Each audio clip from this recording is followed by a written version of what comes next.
The stars in Kerith's belt had always been quiet. It was a stretch of deep space sitting at the far edge of what most galactic maps labeled human-adjacent territory. Nothing important lived there.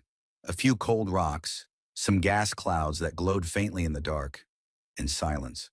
The kind of silence that had been unbroken for millions of years. Then the Valthari arrived, and the silence died forever. They did not come quietly.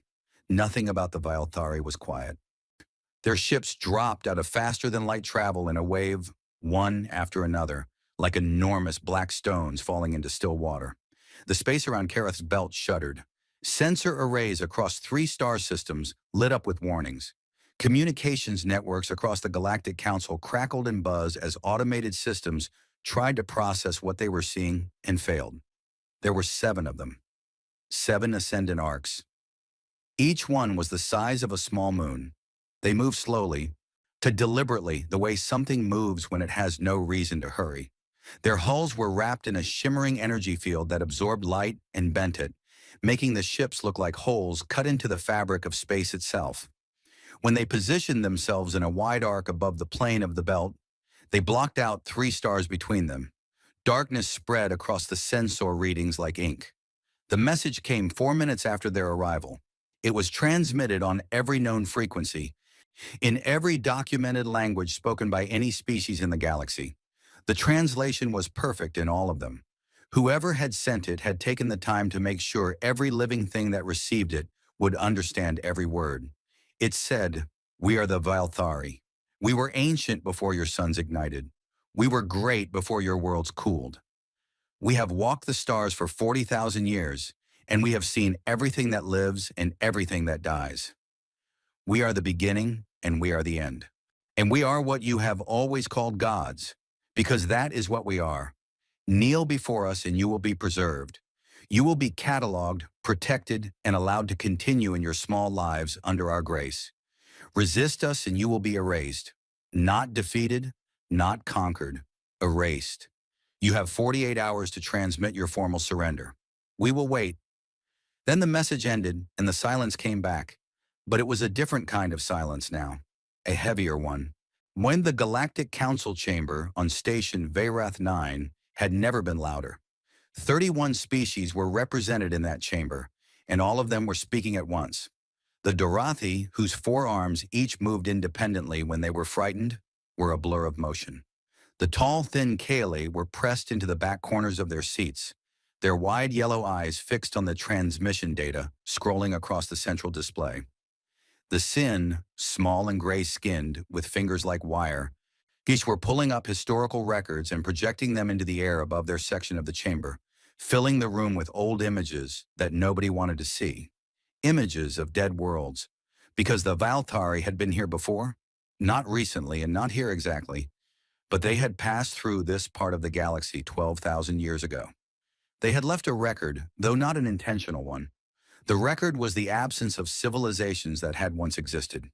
On planets that old survey records showed as inhabited now had nothing on them but ruins and silence. Species that had been cataloged and noted by ancient explorers were simply gone. No war debris, no mass graves, no signs of exodus, just gone. Ambassador Sithari of the Rethian Federation stood at his designated position in the chamber and tried to make his voice heard above the noise.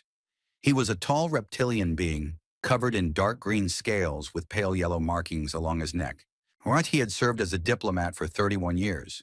He had handled border disputes, resource conflicts, and one very complicated situation involving a rogue AI on the outer marchlands. He had never, in all his years, felt the particular sensation he was feeling now, which was the cold and specific feeling of knowing that everyone in the room was going to die if someone did not do something very smart very quickly.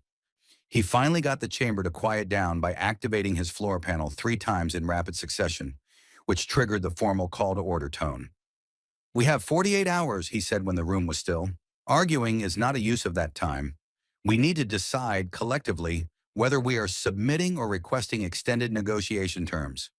The historical record suggests that the Valthari do not negotiate, but submitting immediately may demonstrate willingness to cooperate, and at which may improve the conditions of the humans have responded. The voice came from a junior communications officer seated at the far end of the data station. She was a young Kaylee, and her voice was barely above a whisper. But the room had gone so quiet that everyone heard it. Sithari turned slowly. "What did you say?" "The humans," she repeated, her yellow eyes wide. "They transmitted a response to the Valthari 4 minutes ago, directly on the same frequencies the Valthari used." The room went very still. "What did they say?" Sithari asked. The Kaylee officer read from her screen carefully, clearly wanting to make sure she got every word exactly right. They said, "Identify your vessel class, weapons configuration, and command hierarchy. You have entered a contested zone. Withdraw or be engaged." The silence that followed was not the kind of silence that comes from calm. It was the kind that comes from shock so complete that nobody could find a word for several seconds. Then the Dorathi ambassador made a sound that, in his language, roughly translated to a very old expression that meant something had gone very wrong. Aboard the UES Unbroken Meridian, things were calm. The Unbroken Meridian was a sovereign-class battleship, one of 11 in the human fleet. It was not the largest human ship. It was not the newest. But it was well-maintained, well-crewed, and it was currently sitting at a full combat station about 2 light hours from the Valthari formation. Its long-range passive sensor arrays drinking in every signal, every drive emission, and every particle trail the 7 arcs were producing. Admiral Mara Voss stood at the center of the bridge and looked at the data. She was not a dramatic-looking person. She was medium height, with short dark hair going gray at the edges. And she had the kind of face that did not move much when she was thinking. She had been in the fleet for 22 years. She had seen 3 small conflicts, one border enforcement action that nearly became a war, and one actual war that lasted 6 years and ended with a treaty that nobody was fully happy with, which she had always considered a sign that it was a fair treaty. She had never seen anything like the 7 ships now sitting in Kareth's belt. She had read the Council's historical records on the Valthari during the 3-day burn from the nearest human way station. She had read them twice. She had made notes.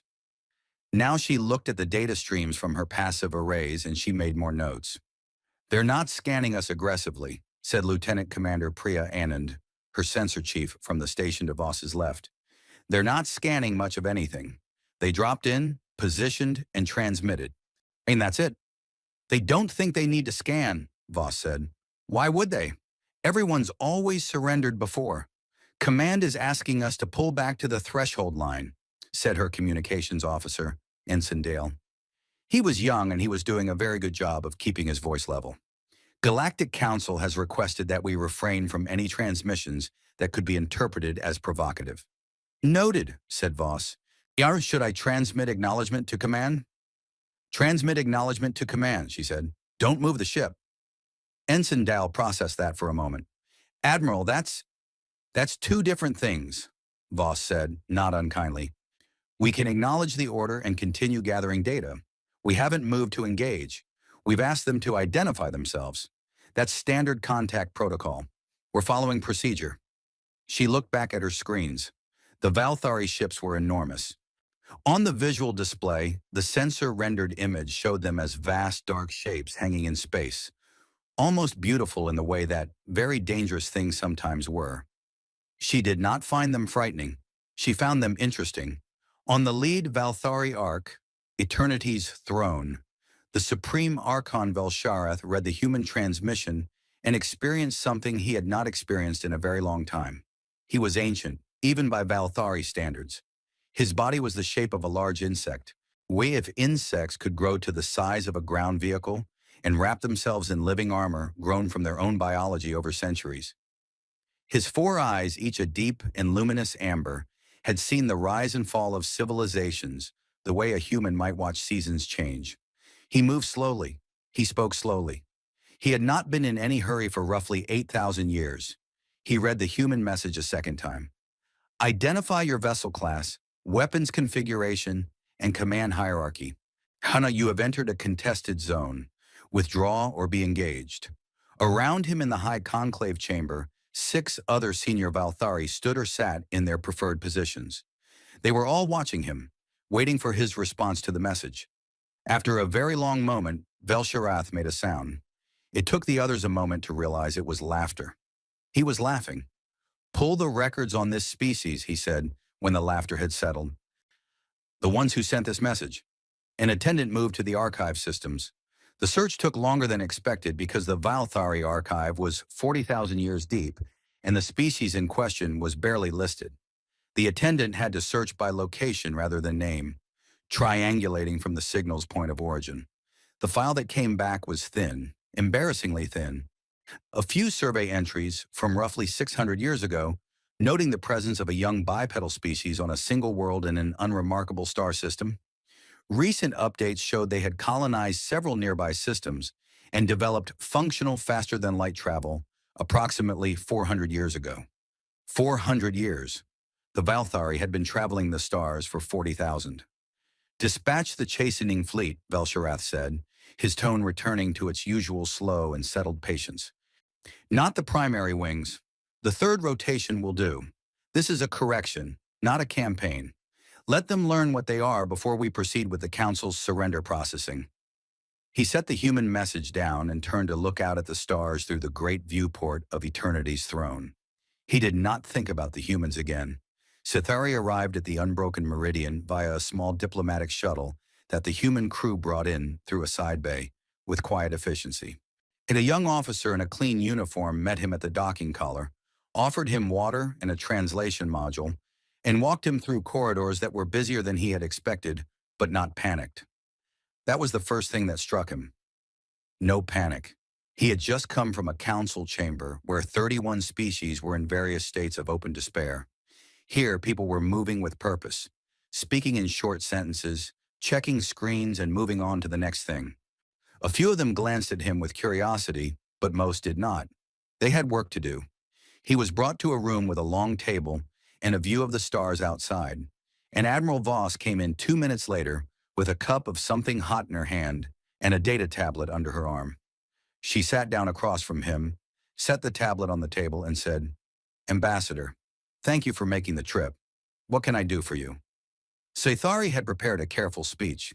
He had a presentation of the historical record, organized chronologically, showing the 17 confirmed instances of civilizations being erased following contact with the Valthari. He had statistics on fleet strength comparisons. He had a moral argument about the responsibility of a species with military capability to avoid actions that would bring destruction down on all surrounding peoples. He looked at Voss, at her calm, dark eyes and her steady expression, and he decided to say the simple version instead. "Admiral," he said, they are gods, and we are going to surrender, and I am begging you to let us do that without making things worse." Voss took a slow sip of her drink. She set the cup down. She looked at him for a moment. "Tell me," she said, "in all 17 of those extinction events in your records, how many of those species fired first?" Sithari paused. He thought about it. "None of them. They all submitted." Voss nodded slowly, like he had just confirmed something she already suspected. "Well, that's what I thought," she said. She opened her tablet and turned it around to show him the sensor data her ship had been quietly collecting for hours. Emissions readings, drive signatures, power cycling intervals, shield frequency rotations. A detailed technical portrait of 7 ships whose crews had never once thought they might need to hide what they were doing. "They've never needed to be careful," Voss said. "Nobody's ever looked at them this closely before. Because everyone was too busy panicking." She tapped one line of data. "Their chastening fleet is already moving. 14 ships by the drive count. They'll be here in about 6 days. Sithari stared at the data. Then he stared at her. "What are you going to do?" he asked. Mara Voss picked up her cup again and looked out the viewport at the distant dark shapes of the Valthari arcs.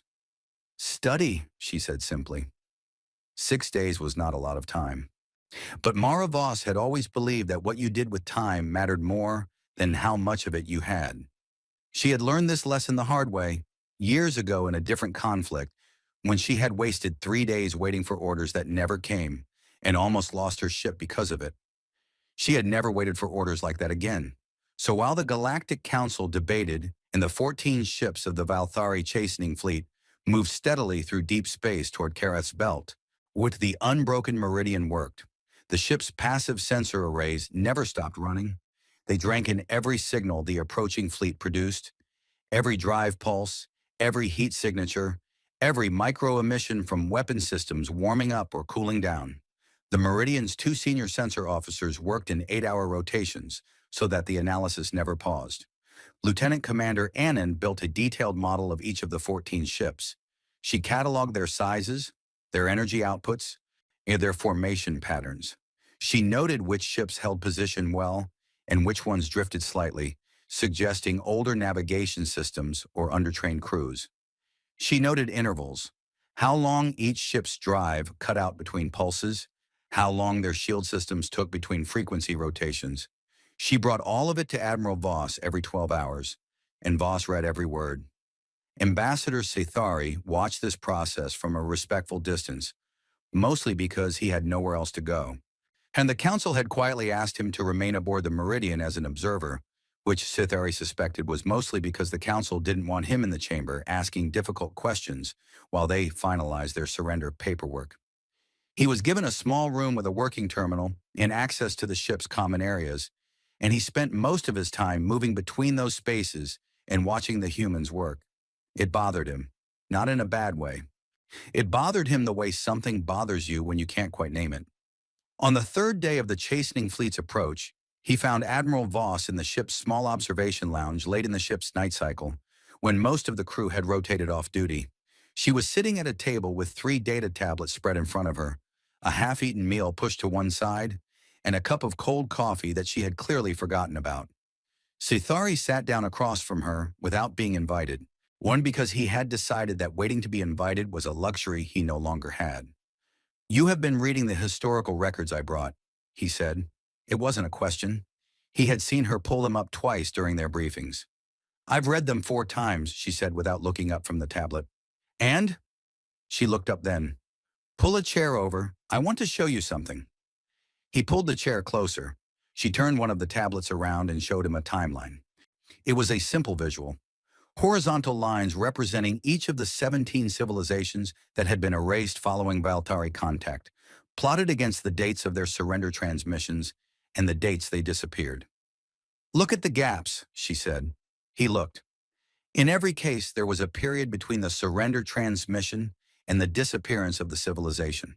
It ranged from a few weeks to a few months. He had seen this data before. He had interpreted it as the Valthari taking their time to process the surrenders. "What am I looking at?" he asked. "You're looking at how long it took after the surrender transmission for each civilization to stop existing," Voss said. "Now look at this." She placed another tablet beside the first. It showed a different kind of data. Network traffic records compiled from ancient archive fragments. Every one of those civilizations, between their surrender and their disappearance, he transmitted detailed information to the Valthari. Population counts, infrastructure locations, fleet strength and positions. Some of them transmitted full star maps of their territories. Cethari was quiet. "They were following surrender protocol," she continued. "When you surrender to an occupying power, you hand over information so they can administer you. That's how it works. That's how they were thinking. But the Valthari weren't interested in administering anyone. They were collecting intelligence. The civilizations were handing them the exact information needed to erase them as efficiently as possible." Cethari stared at the timelines for a long moment. Then he said very quietly, "The Galactic Council's surrender document includes population distribution data, infrastructure maps, fleet manifests." "Yes," said Voss. "I know." He sat back. Something cold moved through him. "Won't you've known this the whole time? I suspected it when I read the records the first time. I was fairly sure by the second read. By the fourth, I was certain." She picked up her forgotten coffee, remembered it was cold, and set it back down. "The Valthari are 40,000 years old. That's real. Their ships are enormous and probably very powerful. None of that is a lie, but God isn't a description of what they are. It's a story they tell because it works. And it works because every species they've ever met has believed it immediately and started behaving accordingly. And humans don't," Cethari said slowly. "Humans have a complicated relationship with being told something is impossible," Voss said. There was something in her expression that was not quite a smile. We tend to treat it as a starting point rather than a conclusion. Aboard Eternity's throne, the mood was very different. When the High Conclave had met twice since the chastening fleet was dispatched, and both meetings had been short because there was very little to discuss, the Council was preparing surrender terms. The humans had gone quiet after their single provocative transmission, which the Conclave had interpreted as the humans receiving their chastening fleet's approach on their sensors and thinking better of their position. This was, in fact, a reasonable interpretation. It was also completely wrong. To Fleet Commander Druath, who led the chastening wing, transmitted a routine status report on day 4. The report noted that the human ship had not moved. It had not retreated, but it had not advanced either. It was simply sitting in the same position it had occupied since the beginning, which Druath read as confusion or indecision on the human commander's part. He had encountered that before. Sometimes young species froze when they finally understood what was coming. It was not unusual. It would resolve itself the moment the chastening fleet arrived, and they saw the firepower arrayed against them. What Druath did not notice was that his fleet's drive signatures were changing the shape of the surrounding space just enough to be measured by very sensitive equipment. What he did not notice was that the human ship's long-range passive arrays were 10 years more advanced than anything the Valthari had ever encountered from a species this young. Because humanity had spent decades developing sensor technology for deep space mineral surveys, and the same equipment that found rare metals in asteroid fields was extremely good at mapping the technical details of approaching warships. What he did not notice was that the human admiral had, over 4 days, built a technical profile of his 14 ships that was more detailed than the engineering documents his own crews worked from. He did not notice any of this because it had never happened before. When he thought about the human ship sitting alone and motionless in deep space, he thought, "It is afraid. It has nowhere to run. It is waiting to see if surrender will be accepted." He did not think, "It is studying us." The thought genuinely did not occur to him. On the 5th day, Sithari asked to sit in on the bridge briefing. Voss allowed it, and he stood quietly at the back of the bridge while Anon walked the assembled officers through the latest analysis of the approaching fleet. The 14 ships were now close enough for more detailed readings, and the picture they had built was extensive.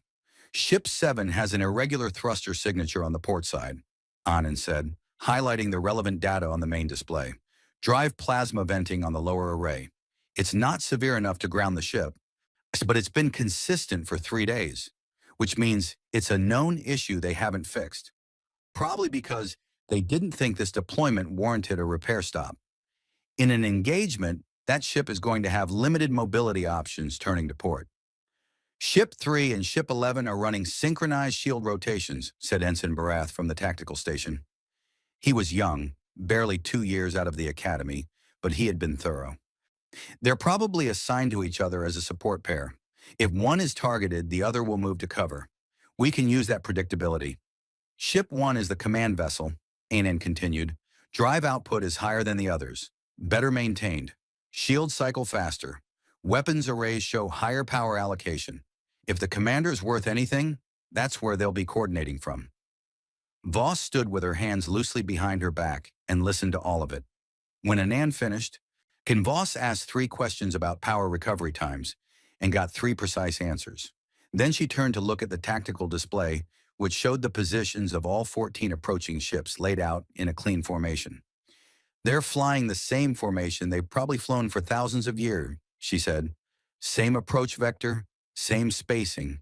They've never had a reason to change it.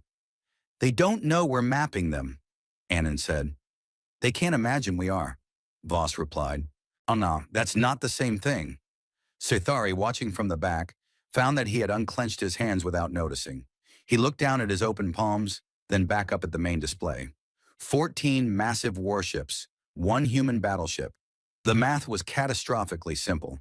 And yet, standing in this room, watching these people work, he felt something strange beginning to happen inside him. It was not confidence exactly. He was not human. And he did not know if he was capable of the particular kind of confidence he was observing. But it was adjacent to it.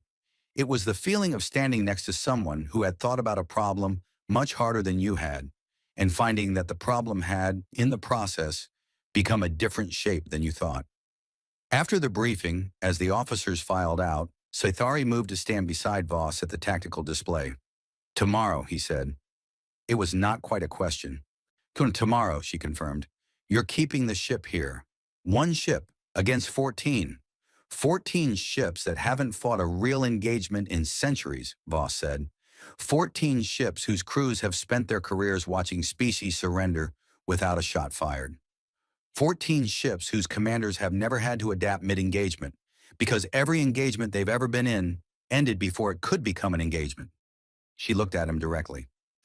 They have 40,000 years of history, but history isn't the same as experience. If you've spent 40,000 years doing the same thing to the same result, you don't have 40,000 years of experience. You have 1 year of experience 40,000 times. Sithari thought about that for a long moment. Something about it hit him in a place he had not expected. Your people have fought each other, he said slowly, for thousands of years before you reached the stars. Voss nodded. Sonia, all that time, he continued, working through it, your tactics changed. Your technology changed. Every time one side developed something new, the other side had to respond. Adapt or lose. Always, always adapt. We've had a lot of painful teachers, she said simply. He was quiet. Then he said, the Vilethari have had none. None, she confirmed. Until now. He looked at the display, at the 14 shapes moving through the dark toward them. He thought about 40,000 years of silence. He thought about how silence long enough stops being peaceful and starts being something else entirely. Ambassador, Voss said, turning from the display, I'd recommend getting some rest. Tomorrow's going to be a long day. She walked toward the bridge door, unhurried. As she reached it, she paused and glanced back. And whatever happens, she said, don't transmit the Council's surrender document. Not yet, especially not the infrastructure maps. Then she was gone, and Sithari stood alone in the briefing room with the display showing 14 approaching ships, thinking about a question that had not occurred to him until this moment. Not whether humanity could survive tomorrow, but whether the Vilethari had any idea what was about to happen to them. He thought they did not. He thought they truly, completely did not.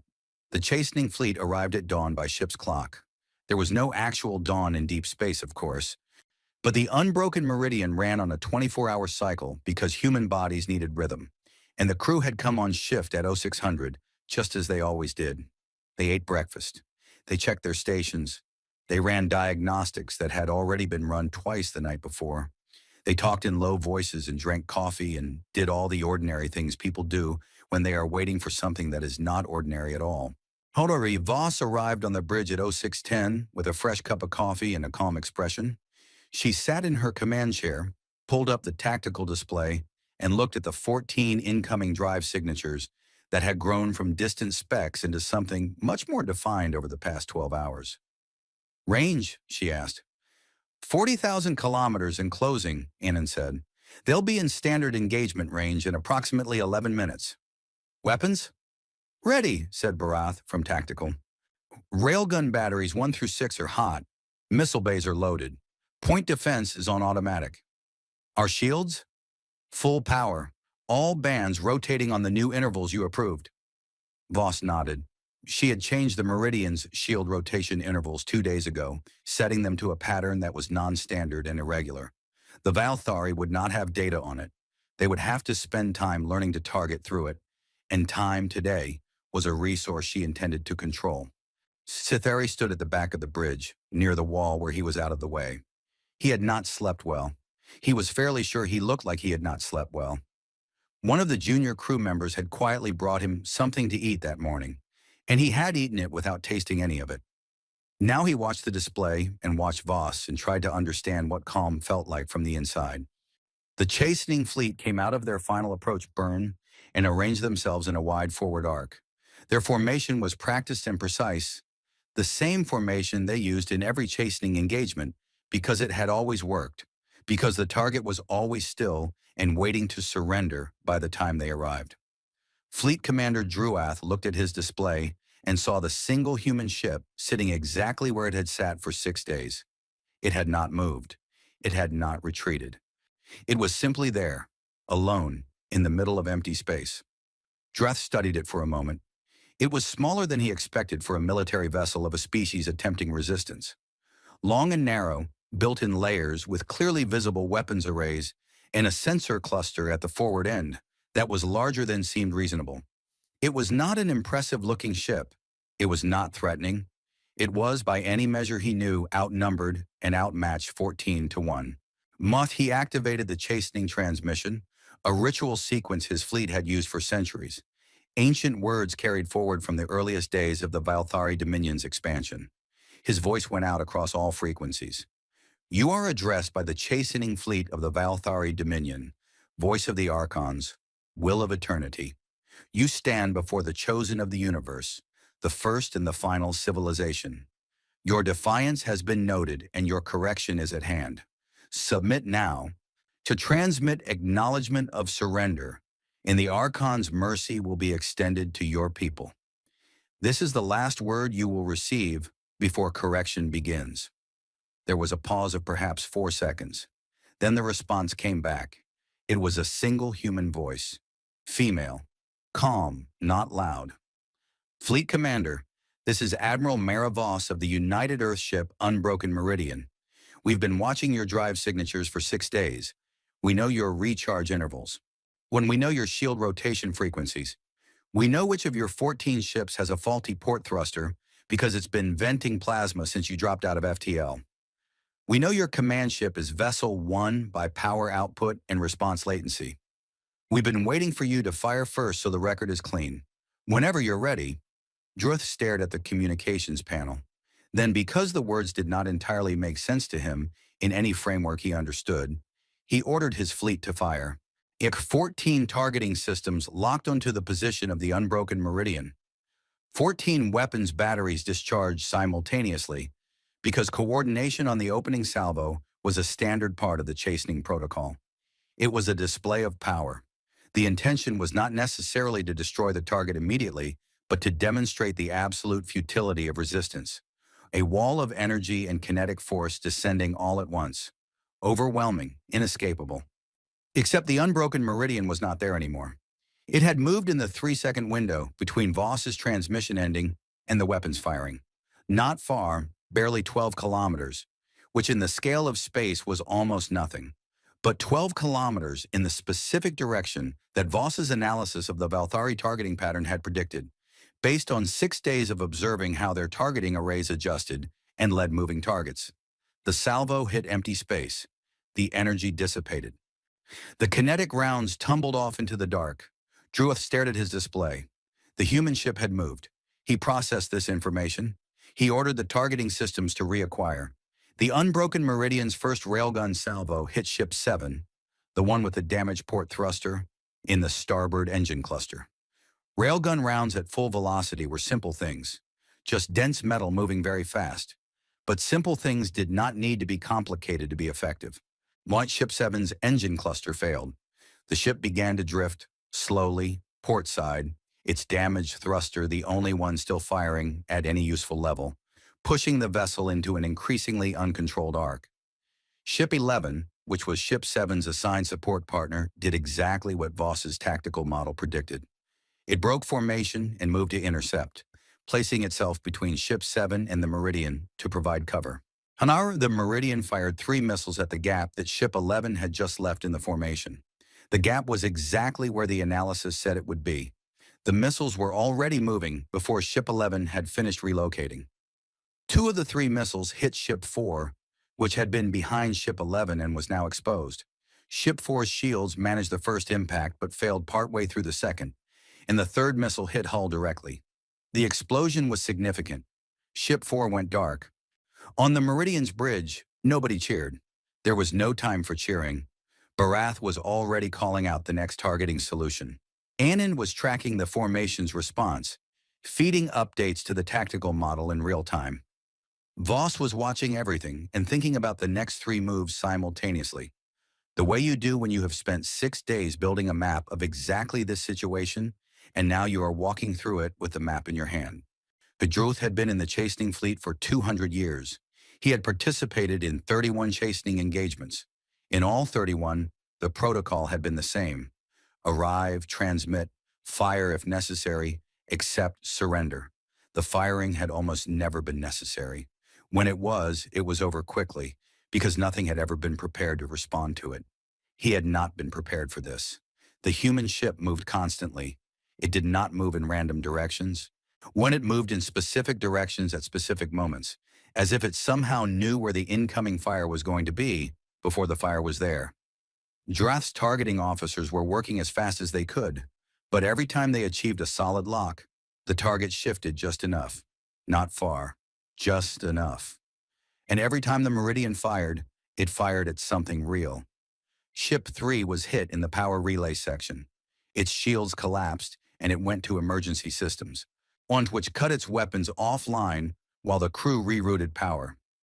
Ship 9 took a railgun salvo along the forward hull that damaged its primary sensor array.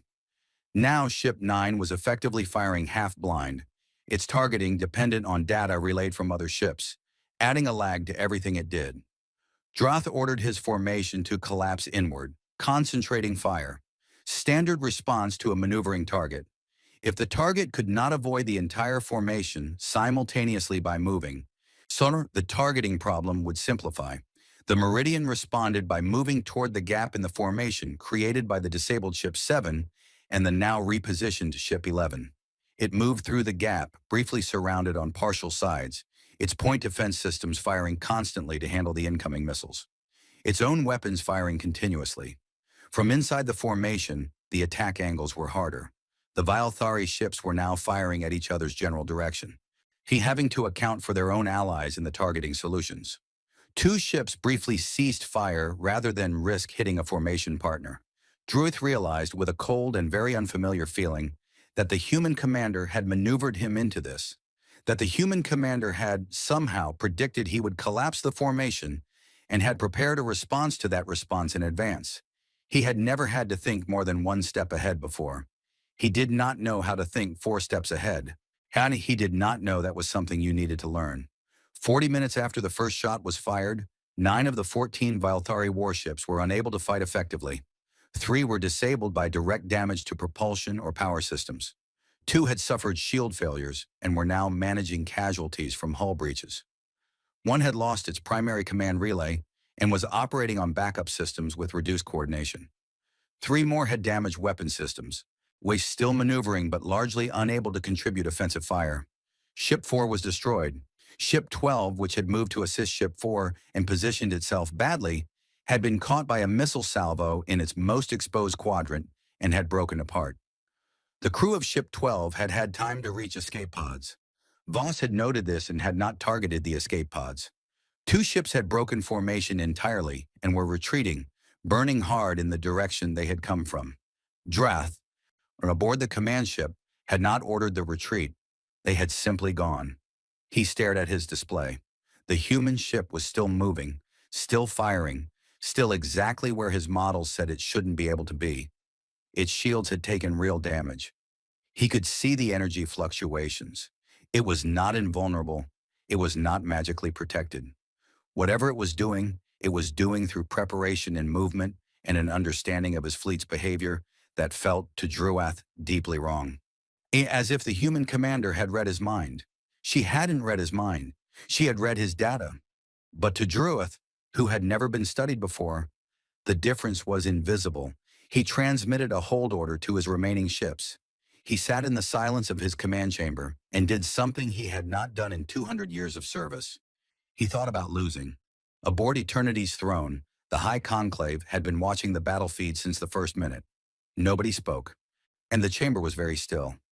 On the display, the engagement continued to update in real time.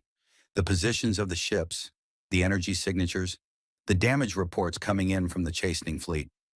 The numbers were clear. The outcome was clear. One of the younger Conclave members, a Vilthari commander named Shrell, who had spent 60 years in the military and had a reputation for careful thinking, looked at the battlefield and then looked at Velsharath. Supreme Archon, Shrell said carefully. 1 ship. Velsharath said nothing. 1 human ship, Shrell continued, has done this to 14 of ours. The chamber remained silent, but on Velsharath's ancient armored face, something had changed. It was very small. If you did not know what to look for, you would miss it entirely.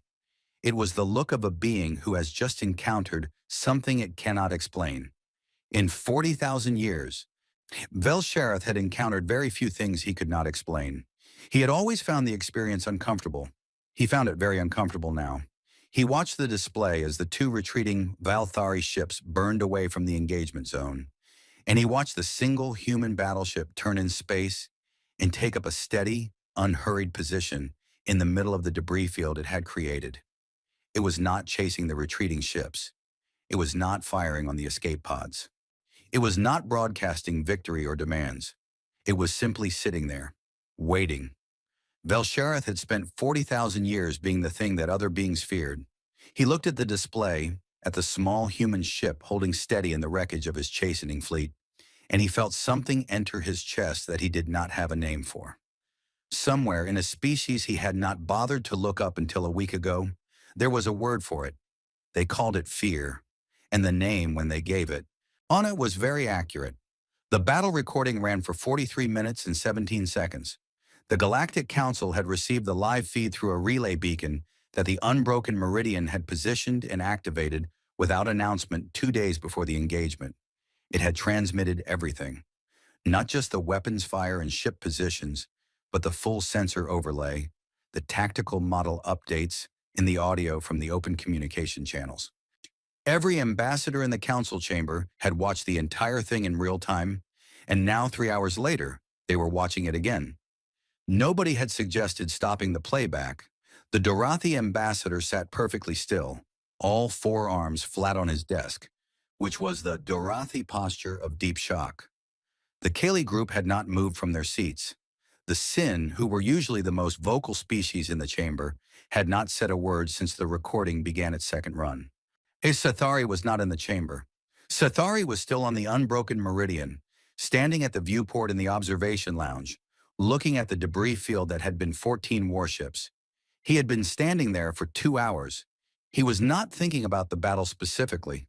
He was thinking about a thing Voss had said to him several nights ago, about experience versus history, about doing one thing 40,000 times and calling it wisdom. And he had understood the words when she said them. He understood them differently now, having watched what those words meant when they were demonstrated in practice. One of the Meridian's crew, a young engineering tech named Farhan, came into the lounge at some point and asked Sathari if he needed anything. Sathari said no. Farhan left.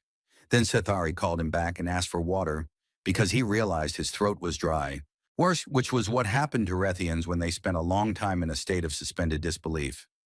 He drank the water slowly and looked at the wreckage outside and thought about 40,000 years. The question the council could not stop asking was the simple one. How, not why. Not what comes next. Just how. How did one ship do what 43 minutes of recording clearly showed it doing? How did a single battleship, from a species barely 400 years into faster-than-light travel, dismantle 14 warships from the oldest and most powerful civilization in the known galaxy? It was Sathari who eventually explained it, via recorded message, because he could not physically return to the chamber immediately, and because the council was going to keep watching the battle recording in confused silence until someone gave them a framework. He recorded the message sitting in the observation lounge, with the debris field visible behind him through the viewport. When he told them what Voss had told him, he told them about the 6 days of passive observation, about the technical profiles built from emissions data, about the tactical model that had mapped the chastening fleet's every characteristic before the first shot was fired. He told them about the shield rotation intervals, the support pair behavior, the command ship identification, the damage thruster on Ship 7. Then he paused for a moment. Irani said the part that he had been thinking about for 2 hours. The Valthari fleet did not lose because humanity has better weapons or stronger shields or more advanced technology. In direct comparison, by technical specification alone, 14 Valthari warships should have been more than sufficient to destroy one human battleship. The Valthari fleet lost because it was fought by someone who had spent 6 days learning exactly how it would behave, and it behaved exactly as predicted, or because it has never had a reason to behave differently. He looked into the recorder. Humanity, he said, has been fighting itself for as long as it has existed. Wars on their homeworld, wars in their early colonies, wars over resources and beliefs and borders, and 100 other things we consider ourselves too civilized to fight over. Every war they fought changed them. Every time one side developed a new weapon or a new tactic, the other side had to respond, or lose. They never stopped adapting because they were never allowed to stop. They brought all of that with them when they came to the stars. He stopped again. Then he said more quietly, "The Valthari have not had a real enemy in 40,000 years. They have had victims. There is a difference. Admiral Voss is not a miracle. She is what happens when a species has been forced to produce people like her, generation after generation, for thousands of years, and then never had the luxury of stopping." He ended the recording and sent it. On Eternity's throne, the High Conclave was fracturing. It was not a loud fracture. The Valthari were not a species that expressed disagreement through noise. But the silence in the conclave chamber had taken on different weights in different corners of the room, and Velsharth could feel the difference. Israel, the younger commander, spoke first. He spoke carefully, but he spoke directly, which was notable. Its directness in the Valthari conclave usually meant the speaker had decided that the ordinary caution of political language was no longer an adequate tool. "We do not know how many ships they have," Sorel said. "We do not know how many commanders they have who are capable of what this one did. We have no useful intelligence on human space. We sent our chastening fleet in without intelligence because we have never needed intelligence. Yet the outcome of that decision is on our display. We will deploy the primary wings," said one of the older conclave members, Archon Varath. Her voice was flat and certain. "The Ascendant Arcs carry weapons that can crack planets. No amount of tactical cleverness survives a cracked planet." "And how many planets are in human space?" Esrael asked. "We do not know. We do not know their colony count. We do not know their population distribution. Now, we do not know how many warships they currently have in production. We know almost nothing, because we have never needed to know anything about anyone. We have arrived and been submitted to. That is the entirety of our intelligence methodology." Varath's expression did not change. "The primary wings, could we deploy the primary wings into unknown space against an enemy we cannot map, managed by commanders who have never fought an actual campaign?" Srel said. He let the question sit for a moment. "The chastening fleet was led by one of our most experienced commanders. He had 200 years of service. He managed 31 engagements without a single failure. He failed today because the situation was outside every framework he had ever been trained to manage." The chamber was quiet. "If we escalate," Israel continued, "we are not escalating from a position of knowledge.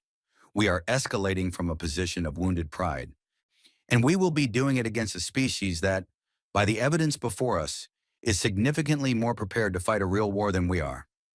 Velsharath listened to all of this without speaking. He had not spoken since the battlefield ended.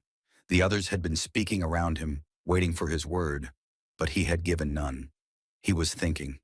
40,000 years of thinking had made Velsharth very good at it. He could hold multiple frameworks in his mind simultaneously and turn them. The way you turn a stone to see all its faces. He was turning the framework of this situation now, looking at every face. Face 1. The Valthari were the dominant power in the known galaxy. This was a fact supported by 40,000 years of history. Phase 2, one human ship had dismantled a fleet of 14 in 43 minutes. Phase 3, they knew almost nothing about human space, its size, its fleet strength, its industrial capacity, its other commanders. Phase 4, humanity had not surrendered, had not negotiated, had not attempted to escape. It had simply fought, effectively, as if fighting was something it did naturally and without particular stress. Phase 5, if humanity had commanders like the woman who had fought today, and there was no reason to believe it had only one, and if humanity's fleet strength was proportional to the confidence with which it had responded to the initial Valthari declaration, then escalation was not a solution. It was a gamble of the worst kind, a gamble taken in ignorance. He turned the stone. He looked at all the faces.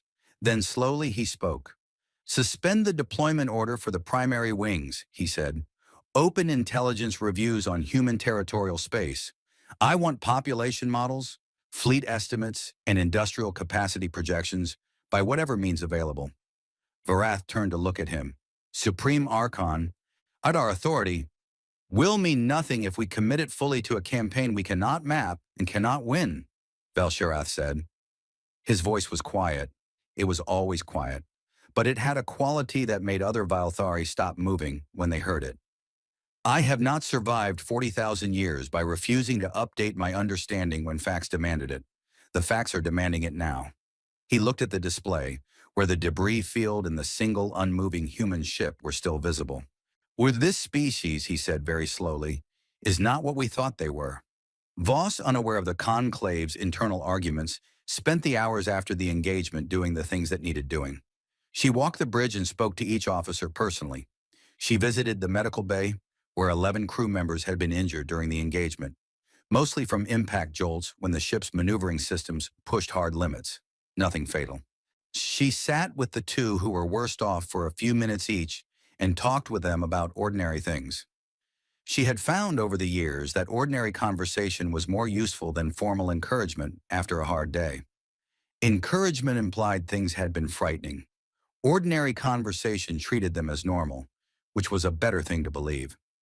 She wrote her after-action report in the late hours of the ship's evening. It was detailed and precise. Watched it because good reports save future lives by giving future commanders accurate information. She included the full technical analysis of the Valthari fleet, everything Anand had built, as an appendix. She flagged the passive sensor methodology as a recommended standard protocol for any future engagement where observation time was available. She was writing the report's conclusion section when Sethari appeared in her doorway. She looked up. You should sleep, she said. I have questions, he said. There'll still be valid questions in the morning. He came in and sat down anyway, which she had expected. She set down her stylus and waited. Your people, he said. All those wars, all that fighting. Was it worth it? She thought about the question honestly, the way it deserved. Ask the people who died in them, and the answer is probably no, she said. Ask the people who exist because of what came out of them, including me, and the answer is more complicated. We didn't choose to be shaped the way we were shaped. It just happened, over a very long time, and here we are. But you're not sorry for it, he said. What it made you, she considered. I'm not sorry for being what I am. I'm sorry for a lot of the things that made me what I am. Those are different feelings, and they can both be true. Sethuri was quiet. Then he said, the council is going to want to discuss a formal response to today, a diplomatic framing of what happened. I expect they'll want humanity to be part of that conversation, officially, in a way you haven't been before. That seems like a reasonable thing to discuss, Voss said, but not tonight. No, he agreed. Not tonight. He stood up, moved toward the door, then paused. Admiral, he said, you could have destroyed all 14 of them. She said nothing. You chose not to, he continued. Ships 11 and 13 were fully disabled with live crews. You had clear firing solutions. Why, you didn't take them. Disabled is disabled, she said. I didn't need them destroyed. I needed the engagement to end. He looked at her for a moment. That distinction, he said, is also something not every species chooses to make. He left. Voss sat alone in her small office and thought about that for a while. Then she picked up her stylus and went back to the report. There was still work to finish, and the morning was going to bring a great deal of complexity with it. She preferred to meet complexity with her work already done. 3 days after the battle, Eternity's throne opened a direct channel to the unbroken meridian. No ritual words preceded it, no formal title sequence, no declaration of authority, no ancient language of the Valthari dominion read aloud in the way it had always been read before every significant communication. The channel simply opened, and a voice came through, deep and slow and immeasurably old, but stripped of everything ceremonial, just a voice, talking. Voss was on the bridge when the channel opened. She listened to the initial silence for 2 seconds, then nodded to Ensign Dale to open the response line. This is Admiral Voss, she said. Another brief silence, then, I am Velsherath, Supreme Archon of the Valthari Dominion. A pause. I speak to you without title, without the language of authority, I am told you would understand this better than ceremony. Voss glanced at Sithari, who had become a permanent quiet presence on the bridge over the past 3 days. He stood a little straighter, surprised. I understand it just fine, Voss said. I have questions, Belshara said. I find at this point in my existence that questions are unfamiliar. I have spent a very long time providing answers. Go ahead, she said. What does your species want? He asked. Not diplomatically, sir, not formally, plainly. What does humanity want from this? The bridge was very quiet. Everyone was listening. Outside, the debris of the chastening fleet still drifted slowly through the belt, and beyond it, barely visible on the long-range display, the dark mass of the Valthari arcs sat motionless. Voss thought about the question for a moment, not because she didn't know the answer, but because she wanted to give it properly. Belshareth had just done something that probably cost him enormously, in terms of what it meant to his identity and his place in his own civilization. He had asked a question without claiming to already know the answer. That deserved a real response. Nothing from you, she said. We want you to leave. We want you to leave every world that is currently under your authority that would rather not be. And we want every species in the Galactic Council to know that if another chastening fleet enters our space, or anyone else's space who asks for our help, the answer will be the same as this one. Except next time, we won't wait for the first shot. A long silence. That is all? Velshareth asked. That's all? No territory claim, no reparations, no demand for submission of our own. We don't want your submission, Voss said. We never wanted yours. If we just want to be left alone, and to leave others alone, that is, genuinely, the whole thing. Another silence. Much longer this time. Long enough that Dael checked the channel to confirm it was still open. It was. When Velshara spoke again, his voice had changed in some way that was difficult to name. It was not weaker. It was not defeated. It was something more like a man sitting down after standing for a very long time. I have led my people for longer than your written history, he said. And in all that time, no species has ever asked only to be left alone. They have asked for mercy. They have offered tribute. They have negotiated the terms of their survival. But no one has ever simply asked us to go away. Did it work? Voss asked. Silence. No, he said. It did not. Then that might be why it took us to say it, she said. The Galactic Council received the full audio transmission 11 minutes later, relayed through the beacon the Meridian had positioned. It spread from there the way important things spread. First along official diplomatic channels, then along every informal network and private relay and personal communication line that ran through 31 species and hundreds of worlds. By the time the day was over, every inhabited planet within range of a functioning communications network had heard it at least once. Velshareth's voice, stripped of ceremony, asking what humanity wanted. Voss's voice, calm and direct, in answering with a list that contained exactly 3 things. The effect was different in different places. On several worlds that had existed under Valthari protection, a word that meant, in practice, the specific kind of helpfulness that nobody had asked for and nobody could refuse. The transmission was played back in public spaces. In some places, crowds gathered to listen. In some places, nobody spoke for a long time afterward. In some places, how many people who had spent generations being careful about what they said in public began to say the things they had been careful about because something had shifted, and the shift once made was not easily unmade. In the Galactic Council chamber, the recording played on the main display while 31 species listened in silence. When it ended, nobody spoke for a full 30 seconds. Then the Darathi ambassador said, in his own language, the word that his species used for the moment when something very large and very established begins to move. There was not a direct translation, but every being in the room understood what he meant. Velshareth gave the withdrawal order from Eternity's throne 2 hours after his conversation with Voss. It was not a dramatic order. He did not gather the conclave and make a speech. He did not frame it as a strategic repositioning or a tactical adjustment or any of the other words that would have allowed the reality of it to be softened into something more palatable. He simply called the fleet commander of the Arkwing and said, "We are withdrawing from Kareth's belt.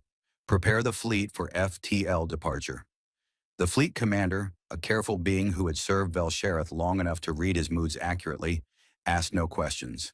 He began the preparation sequence. Washarel found Velshareth standing at the main viewport of the command chamber, looking out at the stars.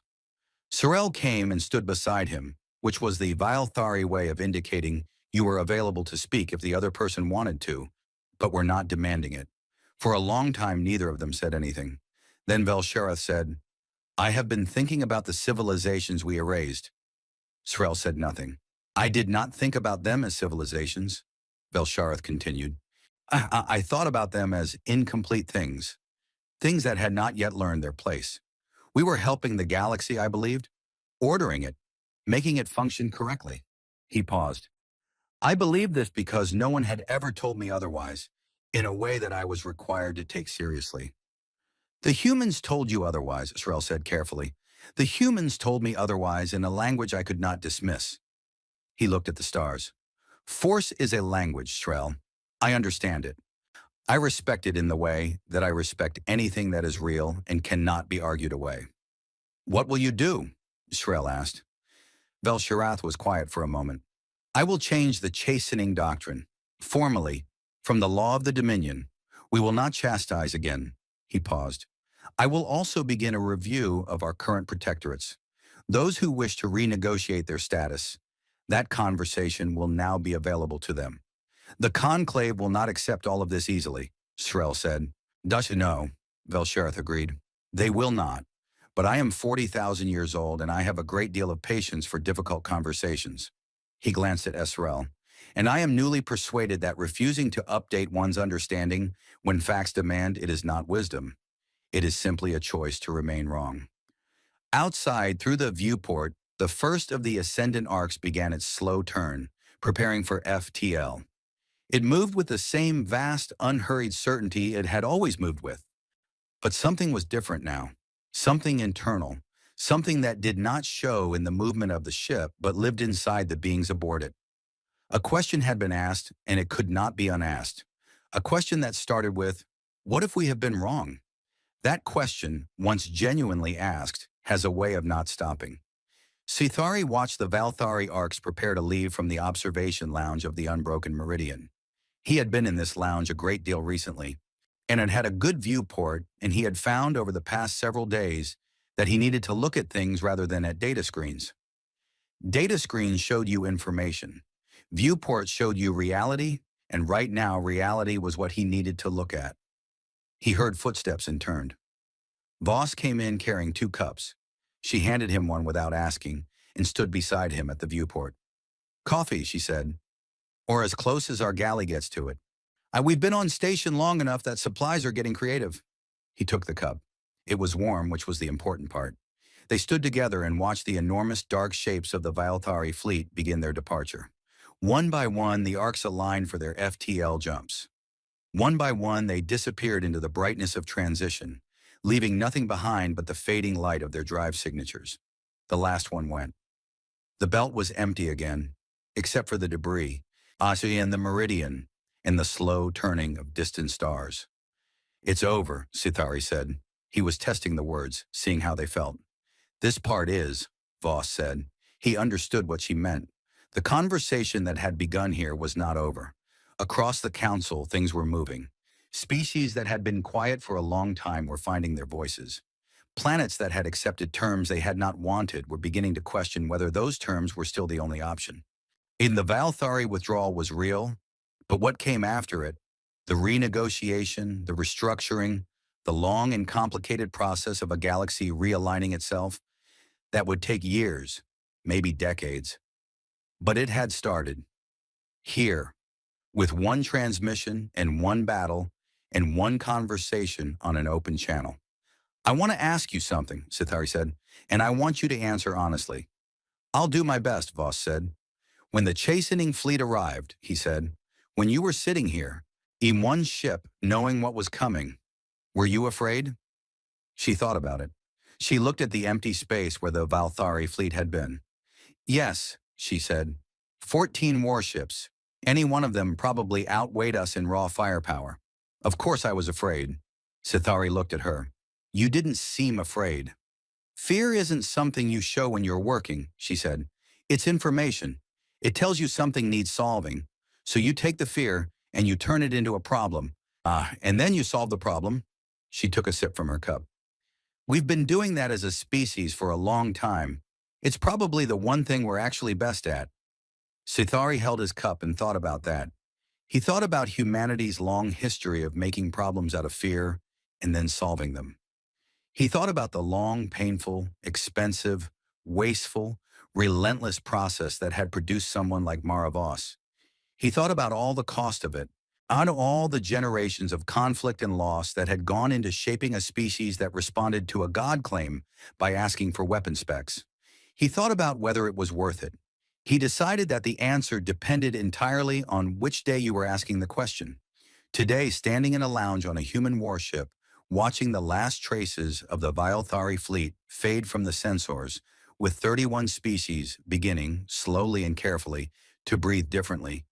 Today, the answer felt like yes. What happens now, he asked. Voss lowered her cup. We file reports. We go home. The diplomats do the diplomacy. We do whatever's next. She paused. That's always what's next. For us. Whatever's next. She turned and walked toward the bridge door, unhurried, steady, as she always was. Sithari looked back out the viewport for a long moment. The belt was quiet again. Stars burned their slow fires behind the dark. The debris drifted, and somewhere among it, on an escape pod from Ship 12, was broadcasting a recovery beacon that a Vilthari rescue vessel had been dispatched to answer 2 days ago. Voss had confirmed the rescue dispatch before transmitting her after-action report. He had seen that in the documents. It was one line in a very long report. She had not drawn attention to it. That was the part that he kept coming back to. In the middle of everything, the battle, the tactical calculations, with a history being made, she had made sure someone was coming for the crew of Ship 12. He stood there a while longer, until the coffee cooled, and then he walked back to the small room that had been his for the past week and began writing his own report to the council. He wrote for a long time. He wrote carefully, because he wanted to get it right. He wrote about the Vilthari and the battle and the withdrawal, all of which the council already knew. He wrote about Velsherath's call and Voss's answer, which the council had heard. And then he wrote something that was not in any of the data feeds or transmissions, something he had observed over the course of a week aboard this ship that he thought the council needed to understand. He wrote, "Humanity does not believe it is special. That is the most important thing I can tell you. They do not understand themselves as a chosen species or a destined power or the inheritors of any particular cosmic role. They think of themselves as practical. They think of themselves as problem solvers. They are aware of their history and they are not entirely proud of it, but they carry it with them honestly. And they have built from it something that no amount of age or power or ancient authority could have predicted. They are not gods. They have never claimed to be. That is precisely why. And when God showed up, they simply asked for a D. He read the paragraph back. Then he decided it was the right ending for his report and left it as it was. Outside his small window, the stars continued to burn, the debris continued to drift, and the unbroken meridian turned slowly in the dark, heading home, carrying its crew, carrying its record, carrying the quiet and ordinary dignity of a species that had looked at 40,000 years of power and asked, simply and clearly, "Is that the best you've got?" and meant it.